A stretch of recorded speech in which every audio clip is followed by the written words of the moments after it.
There's a new 360 camera on the block and it promises a big increase in quality and resolution. I'm going to take a look at Insta360's new X4 to see if it really is worth the upgrade. 360 cameras are great fun to use and the footage they produce is incredibly flexible because of the freedom you have to be able to reframe the footage after you've shot it. But they've always had one Achilles heel, and that's resolution. Now, because 360 cameras require two lenses and two sensors, even if you have a 5.7K sensor on either side, by the time it's stitched together and then you've reframed it, you're only ever getting effectively 1080p worth of detail. And even that can look a bit rough around the edges depending on how far you've zoomed in. In other words, despite the flexibility of 360 cameras, by the time you've reframed the image and then output it, they've always lagged behind their standard camera brethren in terms of quality and resolution, at least in the consumer sphere at any rate. Enter Insta360's new X4, a camera that offers 8K resolution, which should mean a notable increase in the quality of the final image that is produced after reframing. Now, the X4 can record this 8K image at up to 30 frames per second. Now, apparently the X3 does in fact have the same sensors as the X4, but the reason why the X4 can get that increase in resolution is down to the new 5nm process AI chip, which is very similar to the one found in the company's Ace Pro camera. Now, this increase in processing ability has a knock-on effect in other modes as well. So, for example, you can record a 4K 360 image at up to 100 frames per second, and you can get 60 frames per second out of the 5.7K mode. Other differences from the X3 include a new, tougher body. The LCD screen is made from Corning Gorilla Glass, which should make it much more scratch resistant and impact resistant. There's also a much larger battery, and Insta360 claims that the X4 can record around 135 minutes in 5.7K mode at 30 frames per second, with around 75 minutes being possible in 8K modes. Another new feature are the new lockable lens protectors. Now, the camera comes with standard lens protectors by default, but you can also buy a premium range of lens protectors as well. And these fit on the camera via a new bayonet mechanism, which makes them a lot more solid than the previous sticky lens protectors that you found on the X3 and other previous cameras. Time lapses can also now be taken at up to 11 megapixels, while time shift is possible up to 8K resolution. Now, at first glance, the X4 appears almost identical to the X3, but actually it's a much larger camera. That's to accommodate the new battery and also for the new thermal management. Switching on the camera, you're faced with Insta360's now familiar interface. It's really easy to use, it's smooth and responsive, and the 2.5-inch LCD display is really easy to view, even in outside viewing conditions in the sun. The base of the camera has a 1/4-inch screw thread, which makes the camera highly adaptable to different types of mounts, although it is puzzling to see that Insta360 hasn't included its new magnetic mount that's found on the Ace Pro.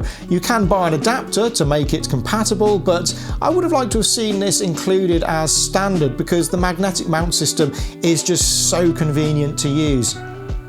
A nice touch is the quick select button. Now, this allows you to quickly select modes, as its name suggests. You can set up custom picture profiles and image settings, and using the quick select button means you can quickly cycle through these different settings that you might have set up without the need to use the touchscreen. Now, this is going to be very handy if you're out in cold conditions and you're using thick gloves, and that's a nice touch to see on the camera. The new locking lens protectors are much better than previous versions, but I did find it was a little fiddly to get them on.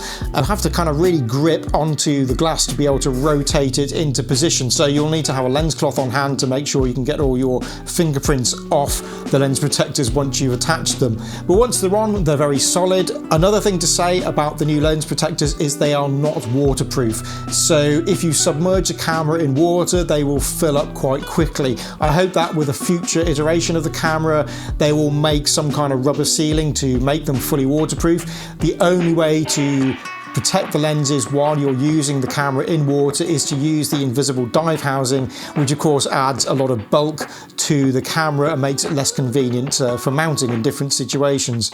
A lot of my comments about the X4 are based around how I use action cameras, and as anyone familiar with me knows, I usually go out whitewater kayaking, and that's my chosen main adventure sport that I do.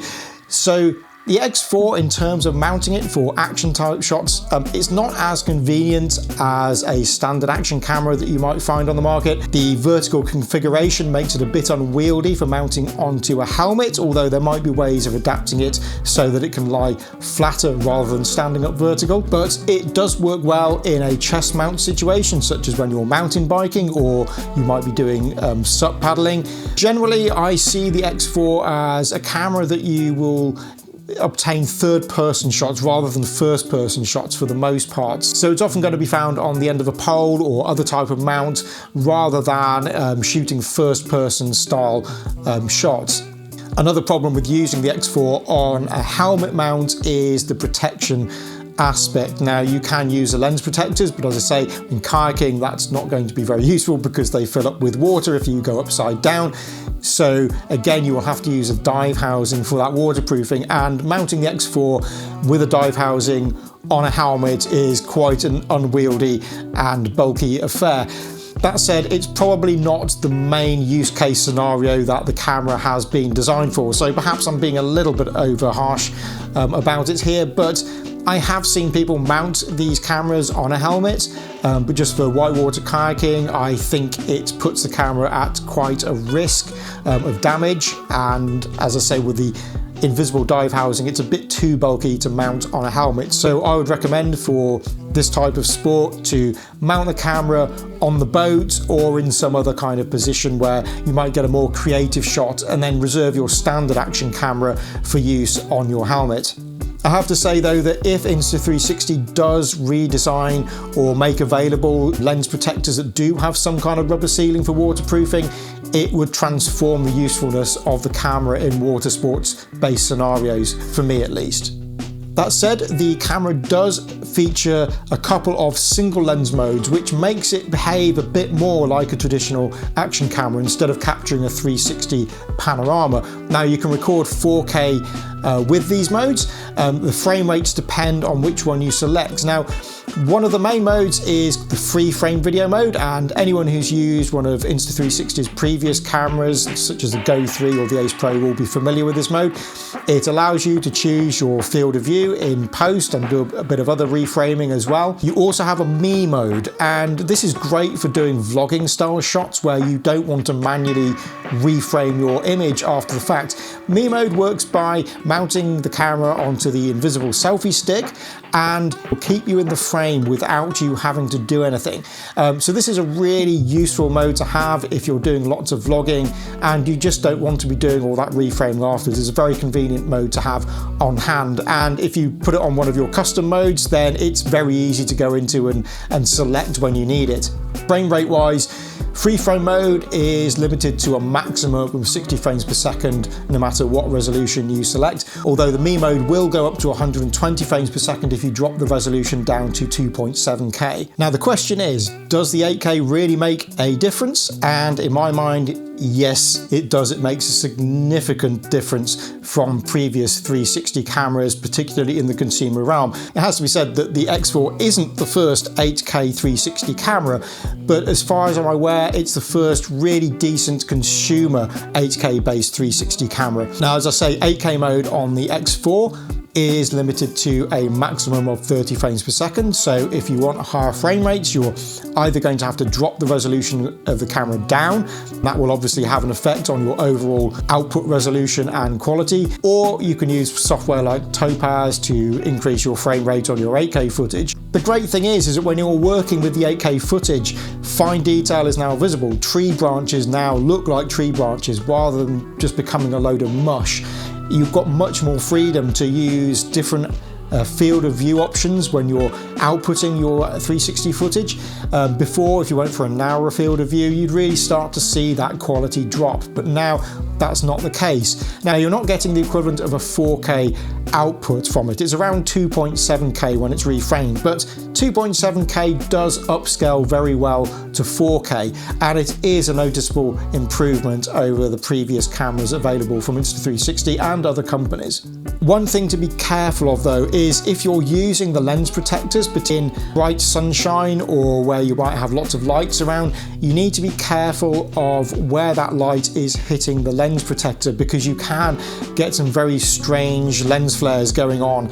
Other thing is you need to make sure that they are clean, because they will show up any dust particles at all. So you have to be super careful of this. You'll see in some of my footage where I've used the lens protectors, you'll see some of this flaring, and you'll also see some of these dust particles on shots where the sun is in front of the camera. Now, changing the way that you're holding the camera, that its angle in relation to the light source, can help matters, but it's something to be aware of. The 11 megapixel time lapse is a great feature to have. It gives you much more freedom, again, for reframing. However, I will say that the 11 megapixel time lapses did look over sharpened to me, and even if I set the camera to low sharpness in the image settings, that didn't seem to affect how the time lapse came out. So in a future firmware, I would like to see the ability to lower the sharpness levels of those time lapses, because they do look a bit digitally over enhanced to my eye.